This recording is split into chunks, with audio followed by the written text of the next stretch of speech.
Hi hello ಎಲ್ರಿಗೂ ನಮಸ್ಕಾರ. So day 21 of 30 days ad challenge. ಯಾಕೋ ಗೊತ್ತಿಲ್ಲ ಬೆಳಗ್ಗೆಯಿಂದ ಸ್ವಲ್ಪ ನನಗೆ ಟಯರ್ಡ್ ಫೀಲ್ ಆಗ್ತಾ ಇದೆ. ಅಂಡ್ ಓವರ್ ಹೀಟ್ ಆಗಿರೋದ್ರಿಂದ ನಾನು ಚಿಯಾ ಸೀಡ್ಸ್ ವಾಟರ್ ಸಹ ತಗೊಂಡೆ. ಕುಡ್ದಾದ್ಮೇಲೆ ನಾನು ನಮ್ಮ ಅಜ್ಜಿಗೆ, ಮಮ್ಮಿಗೆ ಕಾಫಿ ಕಾಯಿಸಿ ಇವತ್ತು ನಮ್ಮಮ್ಮ ಪಲ್ಯ ಮಾಡಿದ್ರು. ಎಷ್ಟು ಚೆನ್ನಾಗಿ ಮಾಡಿದಾರಲ್ವಾ? ಅದಾದ್ಮೇಲೆ ನಮ್ಮ ಅಜ್ಜಿ ಪಪಾಯ ಕಟ್ ಮಾಡಿದ್ರು ತಿನ್ನೋಣ ಅಂತ. ಬಟ್ ಆದ್ರೆ ನನ್ಗೆ ಟೈಮ್ ಇಲ್ಲ ಮತ್ತೆ ನಮ್ಮ ಅಜ್ಜಿಗೂ ತಿನ್ನಕ್ಕಾಗಲ್ಲ ಅಂತ 3 ಜನಕ್ಕೂ ಒಟ್ಟಿಗೆ ಜ್ಯೂಸ್ ಮಾಡಿದೆ. ಜ್ಯೂಸ್ ತುಂಬಾ ಚೆನ್ನಾಗಿ ಮಾಡ್ತೀನಿ ಇವಾಗ. ಅದಾದ್ಮೇಲೆ ನಮ್ಮ ಅಜ್ಜಿಗೂ ಕೊಟ್ಬಿಟ್ಟು ನಾನು ಟೇಸ್ಟ್ ಮಾಡಿದೆ. ತುಂಬಾ ಸ್ವೀಟ್ ಆಗಿತ್ತು. ಎಷ್ಟು ಚೆನ್ನಾಗಿತ್ತು ಗೊತ್ತಾ? ನಾನೇನ್ ಕುಡಿತಾ ಇದ್ದೀನಿ ಅಂತ ನಾನು ನೋಡೋದೇ ಆಗಿದೆ.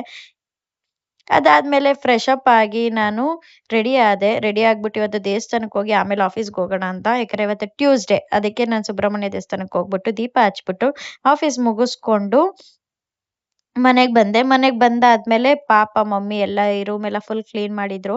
ಬೆಳಗ್ಗೆಯಿಂದ ಇದೇ ಕೆಲಸ ಮಾಡಿದಾರಂತೆ. ಸ್ಮೋಕಿ ಬೇರೆ ನಾನು ಎಲ್ಲಿದ್ದೀನೋ ನನ್ನ ಹಿಂದೆನೆ ಬರ್ತಾ ಇದ್ದ. ಅವ್ನು ಫಸ್ಟ್ ಅವ್ನ ಮಾತಾಡ್ಸಿದ್ರೇನೆ ಅವ್ನಿಗೆ ಖುಷಿ ಆಗೋದು. ಅವಾಗ ಒಂದ್ ಸ್ವಲ್ಪ ಸಮಾಧಾನ ಆಗತ್ತೆ. ಅದಾದ್ಮೇಲೆ ನಾನು ಫ್ರೆಶ್ ಅಪ್ ಆದೆ. ಫ್ರೆಶ್ ಅಪ್ ಆದ್ಮೇಲೆ ಸ್ವಲ್ಪ ಟಯರ್ಡ್‌ನೆಸ್ ಏನೋ ಒಂಥರ ಕಡಿಮೆ ಆದಂಗ್ ಆಯ್ತು. ಸೊ ಫೈನಲಿ ಇದು ಇವತ್ತಿನ ವಿಡಿಯೋ. ಮತ್ತೆ ನಾಳೆ ಸಿಗೋಣ. Bye bye. Take care.